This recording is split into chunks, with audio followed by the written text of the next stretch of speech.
મેં હમણાં મકાન લીધું, વાણિયાનું મકાન છે હો, એની તમે દાતરી જોવો વાણિયાની.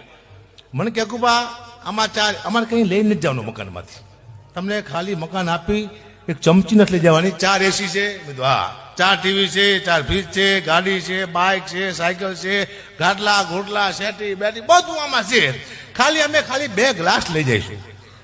કેમ કે મારા ભાણિયાના 2 ગ્લાસ બહુ વાલા છે, બાકી બધું મેં મૂકીને જઈશું. મેં કીધું સાહેબ ધનશે તમને કીધું કા, કીધું તમારામાં અમારામાં કેટલો ફેર છે, તમે ખાલી 2 ગ્લાસ લઈને જવાનો છો, અમે હોત તો ખાલી 2 ગ્લાસ મૂકીને જ જાત, બાકી બધું લઈ જાત. અમે એટલું બધું મૂકી જ નહીં ગાડલા ઘોડલા, અમે શું વાત કરો, દુઃખની વાત છે. મારા મિત્ર છે, મને કે કુબા મારું મગજ બહુ તેજ રહેશે, હમણાંથી બહુ તેજ રહેશે. કોઈ મારા ખરી એવું, કોઈ એવો નંગ ખરો, કોઈ એવો દોરો ખરો, મગજ શાંત થઈ જાય? થઈ જાય છે, થઈ જાય છે. એ કેવી રીતે થઈ જાય છે? એક બે વખત તને કોઈક ધરીને મારશે ને, મગજ શાંત થઈ જાય છે. તારે દોરાને નહીં, મારની જરૂર છે. 2 વાર મારે મગજ શાંત. મગજ મોટી વાત નથી, તમારે મગજ તેજ રાખવો હોય તો માર ખાવાની તૈયારી રાખો સાહેબ. હમણાં એક પોલીસ ઓફિસર ગાડી લઈને નીકળ્યા રાતે 3 વાગે. ડ્રાઈવરને કે ગાડી સ્પીડમાં ભગાય. ડ્રાઈવર કે નો ભગાય સ્પીડમાં. કેમ કે 3 વાગ્યા છે. તારે સાહેબ 3 વાગ્યા, તારે રોજગાર કલાકાર નીકળતા હોય, વાગી જાય બિચારી કે રોજગાર કલાકાર 3 વાગે નીકળે હોય. કોઈ પણ વસ્તુ હોય તમે નાની સમજો તમે ફેલ થઈ જાવ. ઘોડિયામાં એક બાળક સૂતું હોય સાહેબ, એને તમારે નાનું નહીં સમજવાનું હોય. આ દેશનું વડાપ્રધાન હોતો હોય તમને ખબર ન હોય.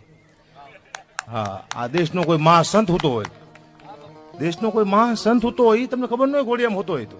અને આખા ગામના બૂચ મારવા પણ હોતો હોય અંદર. બહાર નીકળે પછી કોણ નીકળ્યું? 3 માંથી એક તો હોય ન હોય. બોલો હું લખી આપું, કા સંત, કા વડાપ્રધાન, કા કોઈને બૂચ મારવા હોય. કીધું ને કે બહુ લોટ કાપ્યો, સાચી વાત છે. આમાં કોઈ માણસ એવો નથી મેં લોટ નહીં કાપ્યો. તમારા બધાનો લોટ મારા પેટમાં પડ્યો છે, મને ખબર છે, એટલે હું બોલી શકું છું.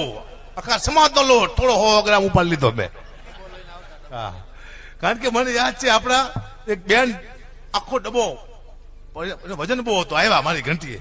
ઘંટી છે મારે, હજી મારી ઘંટી છે આયા, બધાને ખબર છે. શીતલ ફ્લોર ફેક્ટરી આવે, પૂજા ફ્લોર ફેક્ટરી થઈ ગઈ છે, હજી ઘંટી તો રાખી જ છે, એનું ભાડું આવે છે, માતાની દયા થઈ ગઈ છે. પણ એ એક બેન ડબ્બો લઈને આવ્યા ધરાવા મારી ઘંટીએ, માજી હતા. મને કે બેટા જલ્દી ઉતાર, બહુ ભાર લાગ્યો છે. કીધું માં હમણે તમારો ભાર હળવો કરી નાખું. 2 કિલો કાપી દે કે બોલો. દુઃખની વાત છે પણ મારે કરવું પડશે. આવી વાત મારી ઘણી બધી છે. અને ડાયરામાં અમને શું મજા ખબર છે? ડાયરામાં 100% માણસ આવે ને, એમાં 4 પ્રકારના માણસો આવે. કયા કયા આવે તમને હું કહું. 25% એવા આવે કે આપણે ડાયરો સાંભળવો જ છે, નક્કી ના આપણે ડાયરો સાંભળવો જ છે. 25% એવા આવે ક્યાં જઈને વિચારશું સાંભળવો કે ન સાંભળવું. 25% એવા આવે કે નથી સાંભળવો. એ બરોબર છે, નથી સાંભળવું એટલું છે. પણ ચોથા મારા દીકરા ખતરનાક છે. 25% એવા આવે છે મારા દીકરા કે સાંભળવું નથી, પણ કોઈને સાંભળવા દેવો નથી. હું જો આ કેમેરા વાળા છે, એક છોકરાની આંખ ફૂટી ગઈ ને બાપા રોતા હતા. હવે મારા દીકરાને શું ધંધો કરાવી છે? એક આંખ ફૂટી ગઈ, એક ભાઈ કે વિડીયો કેસેટ કરી નાખું, આમ એક દીકરા ધંધો એટલે રાખશે. એક આંખ જોઈ જાઓ સીતારામ સાહેબ, આવા ધંધા કરાય એક આંખના. હું જો પ્રોગ્રામમાં જસદણ સ્ટેજ માથે બેઠો હતો તો મારી સામે 2 કૂતરા બેઠા હતા. એક કૂતરાએ બીજા કૂતરાને પૂછ્યું તું આને ઓળખેશ? બીજો કૂતરો કે હા. કે આ કોણ છે? કે આપણામાં જે ભાગ પડવા એવું આ સાલો આપણા 50,000 રૂપિયા ઠપ કરી જોઈ. પછી મને 50,000 રૂપિયા આપ્યા એટલે હું ઘઉં, ખાંડ, ચોખા, ગોળ આવું બધું લઈને આવ્યો. ઘરે આપ્યું પણ 15 દિવસ સુધી મારા આખા પરિવારે હું બાજ્યો, બહુ ઝઘડો કર્યો. એટલે મારું પરિવાર મને કે તમારો સ્વભાવ કેમ કૂતરા જેવો થઈ ગયો છે?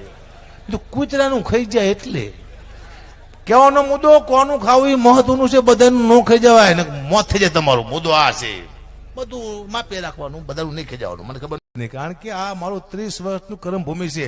આ 30 વર્ષ મેં કાઢ્યા એટલે મને, હું આખી દુનિયા મને ઓળખે છે, હું તમને બધાને ઓળખું છું. વિચાર તો કરો, એક ચહેરે ઓળખતો ન હોય. આયા હું હાથમાં ઘંટીના ટાંકડા, એક થેલી હથોડી લઈને નીકળતો. મને પોલીસ વાળા પકડ્યો રાતે કે તું તારા તોડવા જાશ. ના બાપા ના, હું તો ઘંટી આખું કીધું શું વાત કરો, તારા લાગતો એવો તારા તોડ એવો.